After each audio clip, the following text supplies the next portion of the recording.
Story शुरू करने से पहले मैं आप सबसे एक रिक्वेस्ट करना चाहता हूँ कि प्लीज मेरे चैनल को सब्सक्राइब करें, वीडियो पसंद आए तो वीडियो पे लाइक करें और जितना हो सके अपने फ्रेंड्स को शेयर करें। इससे मेरे चैनल को सपोर्ट और आपका प्यार मिलेगा, so please consider it.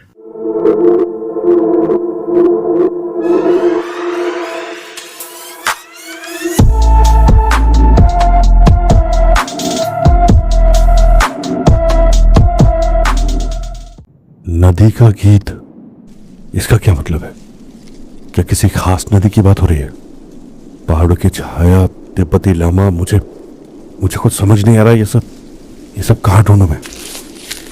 Atharva ने उस कागज को ध्यान से मोड़ा और अपनी जेब में रख लिया, घड़ी के पास।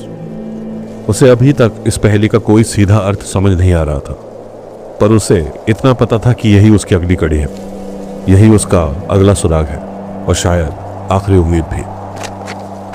वो खड़ा हुआ और उस उजड़े हुए गांव को देखने लगा। यहां तो अब कुछ नहीं बचा था, न दुकान न दुकानदार। उसे यहां से निकलना होगा, इस पहेली का जवाब ढूंढना होगा, पर कहां जाए? उसे भूख भी लग रही थी और थकान से उसका बुरा हाल था। उसने सोचा कि शायद गांव में कहीं कुछ खाने को मिल जाए। उसने चलना शुरू किया, बिना किसी निश्चित दिशा के, बस अपने अंतर्ज्ञान पर भरोसा करते हुए। वो गांव की गलियों में भटकता रहा। हर तरफ तबाही का मंजर था। उसे कहीं कोई इंसान दिखाई नहीं दिया। तभी उसे कुछ सुनाई दिया, एक हल्की सी आवाज, पानी के बहने की आवाज। पानी, नदी। पहले में नदी का जिक्र था, जहां नदी का गीत सुनाई दे। अथर्व उस आवाज की तरफ बढ़ने लगा। उसके दिल में एक उम्मीद से जागने लगी। जैसे जैसे वो आगे बढ़ता गया, नदी की आवाज तेज होती गई। कुछ देर बाद वो नदी के किनारे पहुंच गया। ये एक पहाड़ी नदी थी, तेज बहाव वाली, जिसका पानी बर्फ की तरह ठंडा था।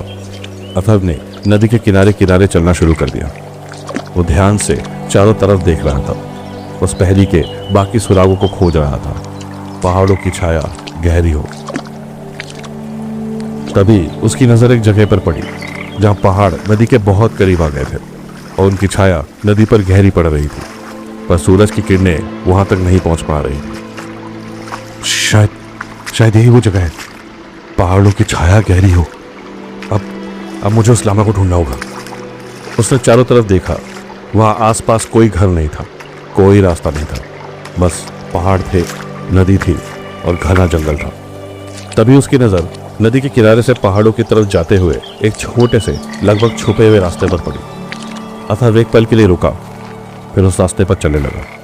उसे नहीं पता था कि यह रास्ता कहाँ जाता है, पर उसके पास और कोई सुराग नहीं था, पर उसके अंदर की आवाज कह रही थी कि वो सही दिशा में जा रहा है।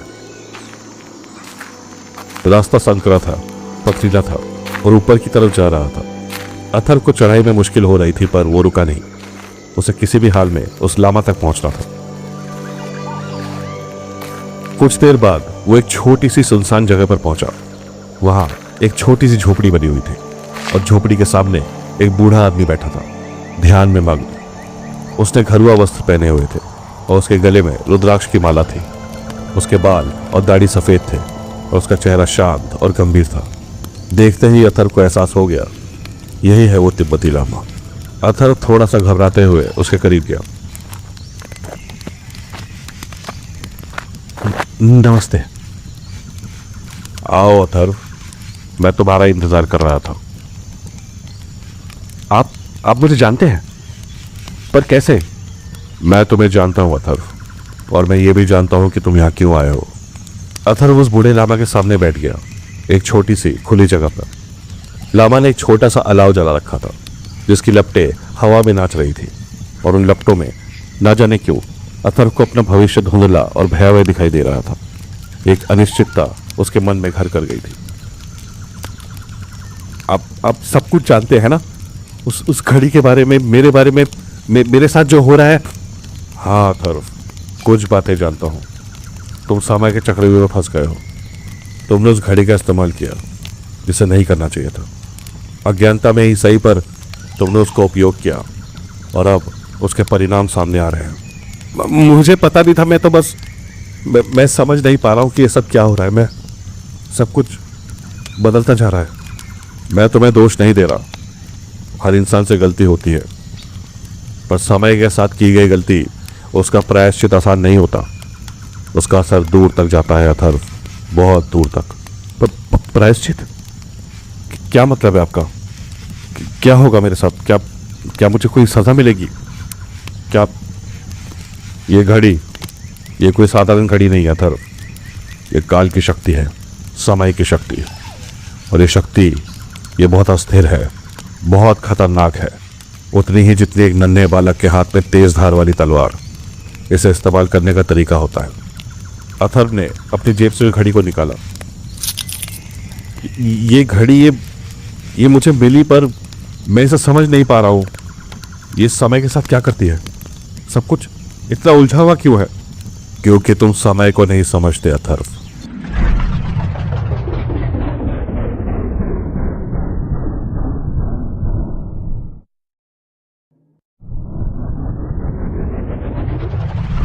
तुम सोचते हो कि समय एक सीधी रेखा है जो अतीत से शुरू होकर वर्तमान से गुजरते हुए भविष्य की ओर जाती है,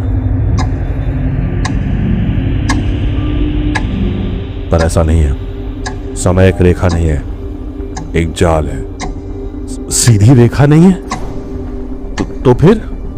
समय एक नदी की तरह है, एक ऐसी नदी जिसकी अनगिनत धाराएं हैं। हर धारा एक अलग संभावना, एक अलग इतिहास, एक अलग भविष्य। और ये धाराएं, ये भविष्य एक दूसरे के समानांतर चलती हैं, एक दूसरे से अलग, पर फिर भी कहीं ना कहीं एक दूसरे से जुड़ी हुई। इन्हें समानांतर समय रेखाएं कहते हैं।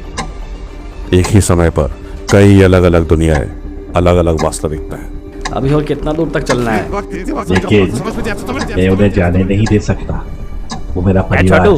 टेबल नंबर 4 पर दो पराठे दे बाबूजी। मुझे तो याद नहीं आ रहा। एक बात पूछनी थी, ये जगह खाली खाली सी नहीं है? मतलब इतने बड़े चर्च में कोई और नान सेवादार वगैरह कोई नहीं है? नहीं, बस मैं और मेरी माँ है। समानांतर समय रेखाएं, जैसे कई दुनियाएं एक साथ। तुम इसे ऐसा भी कह सकते हो। हर संभावना, हर कल्पना, हर क्या होता अगर एक अलग दुनिया को जन्म देता है। और ये घड़ी अथर्व इन धाराओं के बीच, इन दुनियाओं के बीच यात्रा करने का एक साधन है, एक द्वार है। पर यह द्वार सुरक्षित नहीं है। इसका मतलब ये खतरनाक है ना? आपने कहा था। हाँ अथर्व, बहुत खतरनाक। इस घड़ी को छूने मात्र से ही समय पर इसका प्रभाव पड़ने लगता है। जब तुमने इसे छुआ तो उसी वक्त से समय में हल्के हल्के परिवर्तन होने लगे। और जब तुम इस घड़ी का इस्तेमाल करते हो तो तुम समय की धाराओं को काटते हो, उन समानांतर रेखाओं को एक दूसरे से मिला देते हो। और इससे ना सिर्फ उस रेखा पर असर पड़ता है, बल्कि दूसरी समय रेखाएं भी प्रभावित होती हैं। तुम एक नई शाखा बना देते हो, एक ऐसी शाखा जो शायद कभी अस्तित्व में ही नहीं आनी चाहिए थी। या फिर तुम किसी और शाखा को, किसी और वास्तविकता को हमेशा के लिए बदल देते हो, मिटा देते हो, बिगाड़ देते हो। तो जो सब कुछ बदल रहा है, जो लोग, जो जगह, जो मुझे याद है पर दूसरों को नहीं, क्या वो सब मेरी वजह से है? क्या मैं सब कुछ बिगाड़ रहा हूं? वो सब तुम्हारी समय यात्राओं का परिणाम है अथर्व, तुम्हारे अनजाने में किए गए बदलावों का नतीजा। तुमने उस शक्ति से समझौता किया जिसका तुम्हें अंदाजा नहीं था, और अब उसके परिणाम सामने आ रहे हैं। तो क्या कोई रास्ता है? क्या मैं ये सब कुछ ठीक कर सकता हूँ? क्या मैं उस संतुलन को वापस ला सकता हूँ? रास्ता है, पर वो रास्ता आसान नहीं है और बहुत खतरनाक भी। और शायद अनजाने में तुम पहले ही उस रास्ते पर चल चुके हो, और उस रास्ते पर आगे बढ़ने की हिम्मत बहुत कम लोगों में होती है। क्या मतलब है आपका? मैं क्या करूं?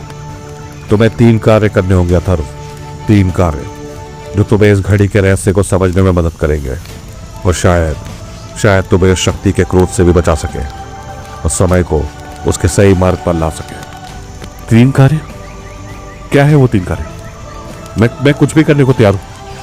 पहला कार्य है इस घड़ी के जन्म को समझना। इस घड़ी का जन्म? पर आप तो सब जानते हैं, आपने ही तो इसके बारे में बताया। मैं जो जानता हूं अथर्व, वो पर्याप्त नहीं है, तुम्हें खुद जानना होगा।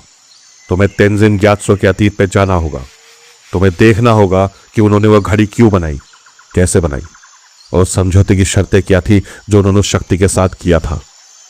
तुम्हें उस शक्ति के बारे में जानना होगा जिससे उन्होंने समझौता किया था, जिसके प्रकोप को तुम झेल रहे हो। तुम्हें सब कुछ अपनी आंखों से देखना होगा। अतीत में जाना होगा, पर मैं ये कैसे करूंगा? क्या दोबारा इस घड़ी का इस्तेमाल उसी तरह जिस तरह तुम यहां तक पहुंचे हो अथर्व, तुम्हें उस घड़ी का इस्तेमाल करना होगा और कोई रास्ता नहीं है। पर आपने अभी कहा कि यह खतरनाक है, कि हर बार जब मैं इसका इस्तेमाल करता हूं तो समय और बिगड़ जाता है। तो समय बदल जाता है। हाँ अथर्व, यही सच है। हर बार जब तुम इस घड़ी का इस्तेमाल करोगे तो तुम एक नई वास्तविकता बनाओगे या किसी और वास्तविकता को बदल दोगे। तुम कभी भी पूरी तरह से ये नहीं जान पाओगे कि तुम्हारे इस काम का क्या असर होगा। ये एक बहुत बड़ा जोखिम है अथर्व, और शायद तुम्हारी कल्पना से भी बड़ा। तो फिर मैं क्या करूं? अगर मैं घड़ी का इस्तेमाल करता हूं तो सब कुछ और बिगड़ जाएगा। अगर मैं नहीं करता हूं तो सब कुछ पहले ही बिगड़ा हुआ है। मैं क्या चुनूं? चुनाव तुम्हारा है अथर्व, इसलिए चुनना भी तुम्हें ही होगा। पर अगर मैं अपनी ही दुनिया को मिटा बैठा तो? अगर मैं खुद को ही मिटा बैठा तो? या फिर कोई ऐसी दुनिया बना दी जो मुझे पसंद ही ना है? तो तुम नहीं रहोगे अथर्व, या फिर तुम एक ऐसे अजनबी के रूप में रहोगे जिसकी कोई पहचान नहीं, जिसका कोई अतीत नहीं, जिसका कोई भविष्य नहीं। तुम एक भूत बन जाओगे, समय की धाराओं में भटकते हुए, जिसका कोई घर नहीं होगा। यह संभव है, यह बिल्कुल संभव है। यही तो सबसे बड़ा खतरा है इस घड़ी का, इस शक्ति का। तुम एक ऐसे भंवर में फंस जाओगे जहां से निकलने का कोई रास्ता नहीं होगा। पर शायद एक और संभावना भी है अथर्व। शायद अगर तुम सही भावना से, सही उद्देश्य से इस घड़ी का इस्तेमाल करो, अगर तुम अपने स्वार्थ को छोड़कर सिर्फ समय के संतुलन को वापस लाने पर ध्यान केंद्रित करो, तो शायद तुम उस शक्ति को शांत कर सको। शायद तुम सब कुछ ठीक कर सको। पर यह सब तुम्हारी भावना पर निर्भर करेगा। तुम किस भावना से उस घड़ी का इस्तेमाल करते हो, तुम्हारा उद्देश्य क्या है, तुम्हारी नीयत क्या है, वही तुम्हारी किस्मत तय करेगी अथर्व। मैं कोशिश करूंगा। उस रात लामा की कुटिया में ही अथर्व ने वो रात बिताई, पर वो सो नहीं सका। उसकी आंखों के सामने बार बार वही भयानक दृश्य घूम रहे थे। उजड़ा हुआ गांव, डरावने चेहरे, लामा एक चटाई पर बैठे ध्यान में मग्न थे। ऐसा लग रहा था मानो लामा को उसकी दुविधा का एहसास हो। अथर्व चटाई पर लेटे लेटे बस करवटें बदल रहा था। उसका दिमाग शांत नहीं था। लामा की बातें, वो घड़ी, वो भयानक भविष्य, सब कुछ उसके दिमाग में घूम रहा था। मुझे ये करना ही होगा। उस घड़ी का इस्तेमाल, लामा की बात माननी होगी। पर मैं डर रहा हूं, क्या होगा अगर मैं फिर से सब कुछ बिगाड़ दूं? क्या होगा अगर मैं खुद को ही मिटा दूं? अलाव की एक तेज लपट ने अथर्व का ध्यान खींचा। उसने उस लपट को देखा और ना जाने क्यों उसे अस्पताल का दृश्य याद आने लगा। और फिर धीरे धीरे वो दृश्य उसकी आंखों के सामने साकार होने लगा। वो सपना नहीं था, वो उसकी स्मृतियां थी, उसका अतीत, जो अब एक भयानक दुस्वप्न बन चुका था। डॉक्टर कपूर, मेरी बीवी को बचा लीजिए, प्लीज कुछ कीजिए। जल्दी करो, मरीज की हालत बिगड़ रही है, पल्स गिर रही है। डॉक्टर अथर्व घबराइए मत, मैं आपकी वाइफ को चेक कर रहा हूं। आप प्लीज दूसरे पेशेंट्स को देखिए। मानसिक रूप से परेशान होते हुए भी डॉक्टर अथर्व ने डॉक्टर कपूर की बात मानकर सामने लेटी एक गर्भवती महिला को चेक किया। बीपी थोड़ा कम है, हार्ट रेट भी, पर सब ठीक है, चिंता की कोई बात नहीं। डॉक्टर साहब, बच्चे की धड़कन। मुझे पता है मैं क्या कर रहा हूं, तुम अपना काम करो। वो दृश्य, वो आवाज, वो अथर्व की सबसे बुरी यादें थी। उसकी पत्नी श्रीमती शर्मा, उनके गर्भ में पल रहा बच्चा, और वो उनकी जान नहीं बचा पाया था अपनी थकान और अति आत्मविश्वास के कारण। फिर अचानक से दृश्य बदल गया। एक और अस्पताल का कमरा। डॉक्टर मुझे सांस लेने में। हाँ राजन, तुम्हें जुकाम है, बस थोड़ी कमजोरी है, आराम करो, ठीक हो जाओगे। पर डॉक्टर साहब, मरीज का ऑक्सीजन सैचुरेशन गिर रहा है। थोड़ी देर में चेक कर लेना, मैं जरा दूसरे मरीज को देख कर आता हूं। राजन मल्होत्रा एक जवान लड़का जिसे उस रात अथर्व ने एक मामूली जुकाम समझकर नजरअंदाज कर दिया था, क्योंकि वो थका हुआ था। उसके दिमाग में चल रही उथल पुथल से जूझ रहा था। अपनी पत्नी और श्रीमती शर्मा की मृत्यु से वो पहले ही टूट चुका था, और राजन की भी मौत हो गई। एक बार फिर से दृश्य बदला। इस घड़ी को लेना चाहते हो? हाँ। वो पुरानी दुकान, मतलब वो बूढ़ा दुकानदार, वो उजड़ा हुआ गांव, उसमें कुछ तो और फिर सब कुछ शांत हो गया। अथर्व पसीने से लथपथ हाफता हुआ उठ बैठा। वो अभी भी उस भयानक सपने से कांप रहा था। ये सब मेरी गलती थी, मेरी लापरवाही, मेरा अति आत्मविश्वास। वो उठा और अब राख में बदल चुके अलाव के पास जाकर घुटनों के बल बैठ गया। उसने घड़ी को अपने सामने रखा। ठंडी राख की रोशनी में उसने एक गहरी सांस ली, अपने आप को शांत करने की कोशिश की। उसे लामा की बात याद आई। तुम्हारी भावना, तुम्हारा उद्देश्य, तुम्हारी नियत, शांत, स्थिर, संतुलित। मुझे देखना है, समझना है, बदलना नहीं है। प्रायश्चित। आंख बंद करके मनी मन ये बातें दोहराते हुए कुछ देर बाद अथर्व ने अपनी आंखें खोली। उसका मन अब थोड़ा शांत था, थोड़ा स्थिर था। उसने घड़ी उठाई। उसने घड़ी के कांटों को घुमाना शुरू किया। इस बार उसने कोई निश्चित समय निर्धारित नहीं किया। उसने बस अपने मन में तेंजिन ग्यात्सो का नाम दोहराया। उस पल के बारे में सोचा जब वो घड़ी बनी थी, उस पल के बारे में जब सब कुछ शुरू हुआ था, और लामा की कही बात को दोहराया। भावना, उद्देश्य, नियत, देखना है, समझना है, बदलना नहीं है।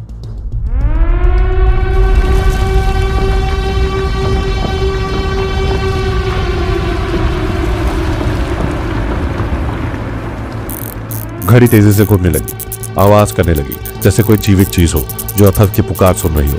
और फिर एक तेज हवा का झोंका आया जैसे घड़ी के अंदर से निकला हो।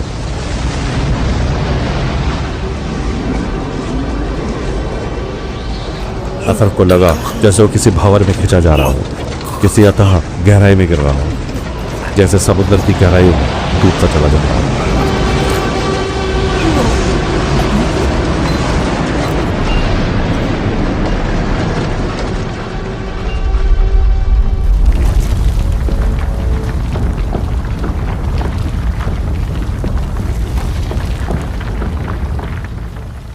और फिर सब कुछ शांत हो गया।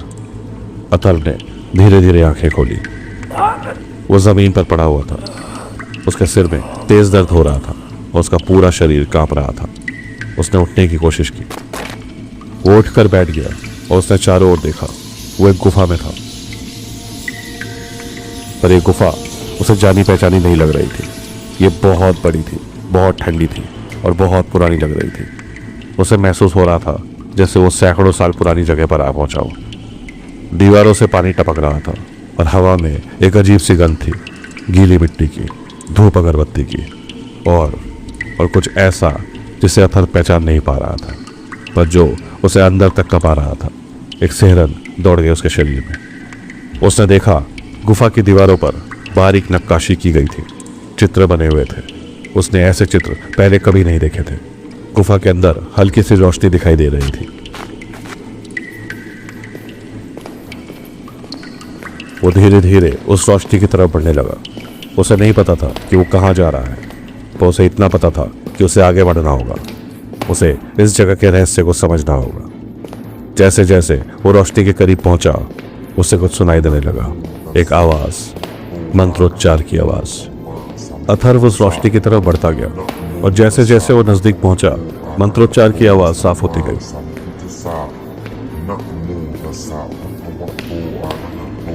यह कोई साधारण मंत्र नहीं था। यह एक प्राचीन शक्तिशाली मंत्र था जो अथर्व के रोंगटे खड़े कर रहा था।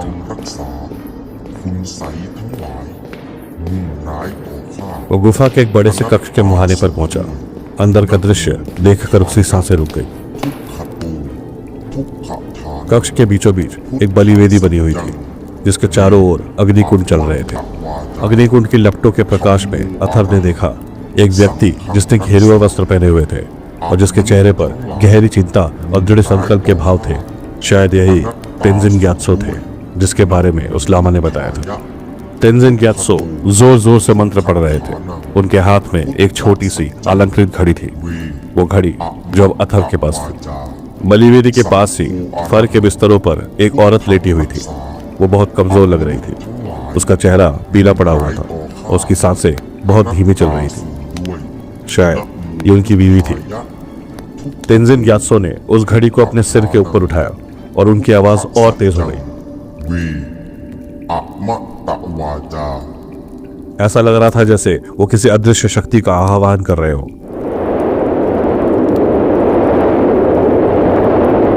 तभी अचानक गुफा में एक तेज हवा का झोंका आया। कई अग्निकुंड बुझ गए और कक्ष के बीचों बीच बलिवेदी के ऊपर एक गहरा घूमता हुआ ऊर्जा का भंवर बनने लगा। हे शक्ति की देवी, मैं आपसे प्रार्थना करता हूँ, मेरी पत्नी को जीवन दान दीजिए। मैं अपना सब कुछ देने को तैयार हूँ। तो ऊर्जा का भंवर धीरे धीरे एक आकार लेने लगा।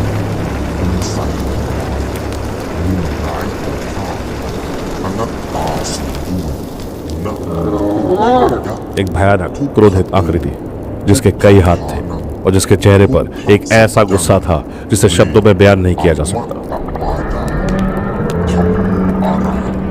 अतः समझ गया यह वही शक्ति थी जिससे लामा ने सतर्क रहने को कहा था। तेंजिन ग्यात्सो ने उस आकृति की तरफ कुछ फेंका। शायद कुछ जड़ी बूटियां, शायद कोई तरल पदार्थ या शायद अपना ही खून। उस आकृति ने वो भेंट स्वीकार कर ली। वो ऊर्जा का भंवर थोड़ा शांत हुआ और तेंजिन ग्यात्सो के मंत्रोच्चार का स्वर भी बदल गया। तेंजिन ग्यात्सो ने अब अपना पूरा ध्यान उस घड़ी पर केंद्रित कर दिया। उन्होंने घड़ी को दोनों हाथों में पकड़ रखा था और वो लगातार मंत्र पढ़ते जा रहे थे। और फिर अथर्व ने देखा वो घड़ी वो चमकने लगी।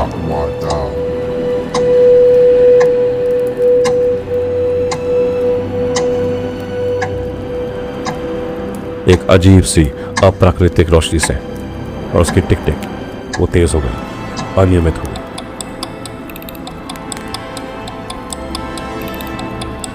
तभी अचानक एक जोरदार आवाज आई, जैसे कोई पत्थर टूट गया हो। तेंजिन ग्यात्सो चीख पड़े, दर्द और जीत दोनों की मिलीजुली चीख। और उसी पल उनकी बीवी ने एक गहरी सांस ली। उनकी आंखें खुल गई और उनके चेहरे पर एक हल्की सी रंगत लौट आई। तेंजिन ग्यात्सो घुटने के बल गिर पड़े, पूरी तरह से थके हुए। पर उनकी आंखों में एक अजीब सी चमक थी, जैसे उन्होंने कोई बहुत बड़ी जंग जीत ली हो। थोड़ी देर तक तेंजिन ग्यात्सो अपने घुटने के बल ही बैठे रहे, हांफते हुए। उनकी बीवी गहरी नींद में सो रही थी, पर इस बार उनकी सांसें सामान्य थी, जीवन से भरी हुई। अथर्व छाया में छिपा हुआ सब कुछ देख रहा था, सब कुछ सुन रहा था। तेंजिन ग्यात्सो धीरे धीरे उठे। उनके पैर लड़खड़ा रहे थे, उनका शरीर कमजोर लग रहा था, पर उनकी आंखों में एक चमक थी, जीत की चमक। डोलमा, मेरी प्यारी डोलमा, तुम ठीक हो गई। डोलमा ने हल्की सी करवट ली, नींद में ही कुछ बुदबुदाई। तेंजिन ग्यात्सो मुस्कुराए, एक आंसू उनके आंख से टपक कर जमीन पर गिर पड़ा। फिर तेंजिन ग्यात्सो ने उस घड़ी की तरफ देखा जो अब भी चमक रही थी, एक तेज स्पंदित प्रकाश के साथ।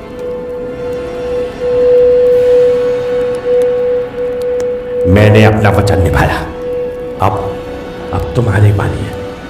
तभी अचानक गुफा में फिर से एक हवा का तेज झोंका आया। इस बार वो झोंका इतना तेज था कि ऐसा लगा जैसे पूरी की पूरी गुफा ही ढह जाएगी।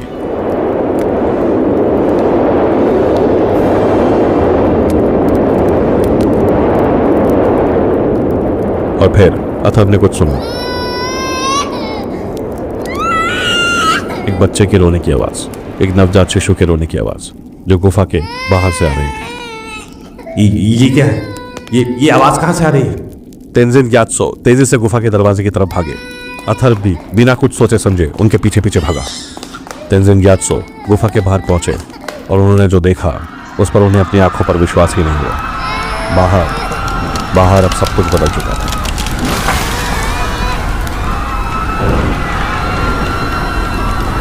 जहां पहले एक शांत सुंदर गांव था, वहां बस तबाही का मंजर था। घर टूटे हुए थे, आग लगी हुई थी, लोग चीख रहे थे, चिल्ला रहे थे और उनके बीच एक नवजात शिशु जमीन पर पड़ा रो रहा था, अकेला, असहाय। नहीं, ये नहीं हो सकता। मैंने क्या कर दिया? अथर वहीं खड़ा सब कुछ देख रहा था, सुन रहा था। उसे अब समझ में आ रहा था लामा ने जो किया था, समय के साथ छेड़छाड़, संतुलन का बिगड़ना, ये सब उसी का नतीजा था। तेंजिन ग्यात्सो ने अपनी पत्नी को बचाने के लिए समय को मोड़ा और बदले में इस पूरे गांव को तबाह कर दिया। तभी अथर के अपनी जेब में रखी घड़ी में एक अजीब सी हलचल महसूस हुई। वो घड़ी वो जैसे पागल हो गई थी। वो तेजी से धड़क रही थी, कांप रही थी, जैसे कोई भयानक शक्ति उससे बाहर निकलने की कोशिश कर रही है।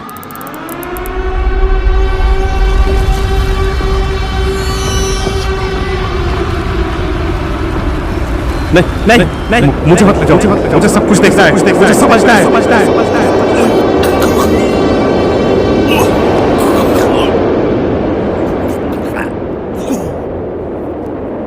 और फिर सब कुछ शांत हो गया।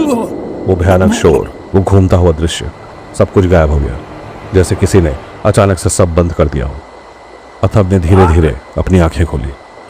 वो जमीन पर पड़ा हुआ था। उसके सिर में तेज दर्द हो रहा था और उसका पूरा शरीर दुख रहा था। उसे ऐसा लग रहा था जैसे उसे किसी ने निचोड़ कर फेंक दिया हो। वो धीरे धीरे उठकर बैठ गया। उसने चारों तरफ देखा। वो पहचान नहीं पा रहा था कि वो कहाँ है। सब कुछ धुंधला सा लग रहा था। उसे इतना याद था कि वो लामा की कुटिया के पास बेहोश हुआ था, पर अब वो कुटिया कहाँ थी? उसके चारों तरफ जो था वो जंगल तो था, पर सामान्य जंगल नहीं था। पेड़ एक दूसरे से जुड़े हुए थे, शाखाएं अजीब तरह से मुड़ी हुई थी। कुछ पेड़ तो जमीन से ऊपर उठे हुए थे, उनकी जड़ें हवा में लटक रही थी। एक पेड़ तो आधा पहाड़ के अंदर घुसा हुआ लग रहा था। उसे पानी के बहने की आवाज़ सुनाई दी, पर वो आवाज़ भी अजीब थी। ऐसा लग रहा था जैसे पानी एक ही समय में ऊपर की तरफ भी बह रहा हो और नीचे की तरफ भी। ये क्या हो गया? लामा कहाँ है? ये जगह, ये तो। वो लड़खड़ाता हुआ उस जगह की तरफ बढ़ा जहां उसे लामा की कुटिया याद थी, पर वहां कुटिया का कोई नामो निशान नहीं था। बस एक बेतरतीब जंगल था। यहाँ प्रकृति के नियम भी उलट पुलट हो गए थे। ये नहीं हो सकता। लामा, उनकी कुटिया, सब कुछ कहाँ गायब हो गया? क्या मैं इतने लंबे समय तक बेहोश था? क्या सब कुछ बदल गया? वो पागलों की तरह उस जगह को खोजने लगा। कुटिया का कोई निशान ढूंढने लगा, लामा का कोई सुराग ढूंढने लगा, पर उसे कुछ नहीं मिला। आखिरकार वो थक कर चूर हो गया और घुटनों के बल गिर पड़ा। उसे लग रहा था जैसे वो पूरी तरह से अकेला रह गया हो, समय के एक ऐसे भंवर में फंस गया हो जहां से निकलने का कोई रास्ता ना हो।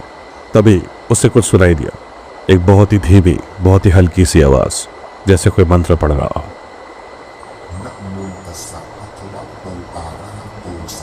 ये आवाज ये जमीन के अंदर से आ रही थी और अथर को लगा जैसे वो आवाज उसकी अपनी जेब में रखी घड़ी से भी आ रही हो। उसने अपनी जेब से वो घड़ी निकाली और उसको अपने कान के पास ले गया। घड़ी की टिक टिक और वो मंत्रोच्चार की आवाज दोनों जैसे एक हो गए थे। टूटे धागे जोड़ने, भूले बिसरे चेहरे याद कर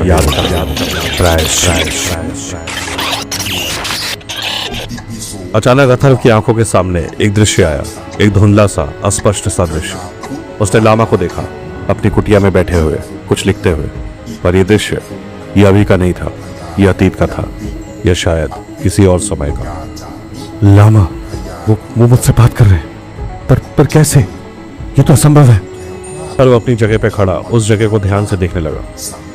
तभी उसकी नजर पास के एक पेड़ पर पड़ी। उस पेड़ के तने पर एक निशान बना हुआ था, वही निशान जो उसने उस गुफा में देखा था, उन प्राचीन चित्रों में। और वो निशान वो हल्के से चमक रहे थे, उसी तरह जैसे वो घड़ी चमकती थी। पर वो पेड़ वो आधा पत्थर से जुड़ा हुआ था, जैसे दो अलग अलग समय की चीजें एक हो गई। अथर्व धीरे धीरे उस पेड़ के पास गया। उसने उस चमकते हुए निशान को छुआ। जैसे ही उसने उस निशान को छुआ, उसे एक अजीब सी सनसनी महसूस हुई, जैसे कोई शक्ति उसके अंदर प्रवेश कर रही हो, जैसे वो समय की किसी और धारा से जुड़ रहा हो, जैसे दो अलग दुनिया आपस में मिल रही हो। अथर्व को एक अजीब सी ऊर्जा का अनुभव हुआ, जैसे कोई प्राचीन शक्ति उसके अंदर प्रवेश कर गई हो। लामा का संदेश टूटे धागे जोड़ने होंगे, भूले बिसरे चेहरे याद करने होंगे। उसके दिमाग में गूंजने लगा, टूटे धागे, भूले बिसरे चेहरे, इसका क्या मतलब है? लामा मुझसे क्या करवाना चाहते हैं? उस छोटे से खुले मैदान में चक्कर लगाने लगा। उसके हाथ में वो घड़ी थी जो उसकी जिंदगी का सबसे बड़ा रहस्य बन चुकी थी। मैंने समय के साथ खिलवाड़ किया, मैंने जिंदगियां बदल दी, शायद तबाह कर दी। क्या मैं उन्हें वापस ला सकता हूँ? क्या मैं उन टूटे हुए धागों को छोड़ सकता हूँ? उसे वे धुंधले दृश्य याद आने लगे, वो चेहरे, वो आवाजें, वे लोग जिनकी जिंदगी उसकी वजह से बदल गई थी, या शायद उसकी वजह से अस्तित्व में ही नहीं रही। ये सब अब मेरे बर्दाश्त से बाहर है। मुझे कुछ समझ नहीं आ रहा, मैं क्या करूं? तभी हवा का एक तेज झोंका आया और उस हवा में अथर को एक आवाज सुनाई दी, लामा की आवाज। भाव भाव भाव, उद्देश्य, नियत। लामा आप कहाँ हैं? कोई जवाब नहीं आया, पर अथर को लामा के शब्द याद आ गए। तुम्हारी भावना, तुम्हारा उद्देश्य, तुम्हारी नियत, वही तुम्हारी किस्मत तय करेगी। शायद अपना अस्तित्व खोने के बावजूद लामा की आध्यात्मिक शक्ति की वजह से उनकी आवाज समय के परे भी गूंज रही थी।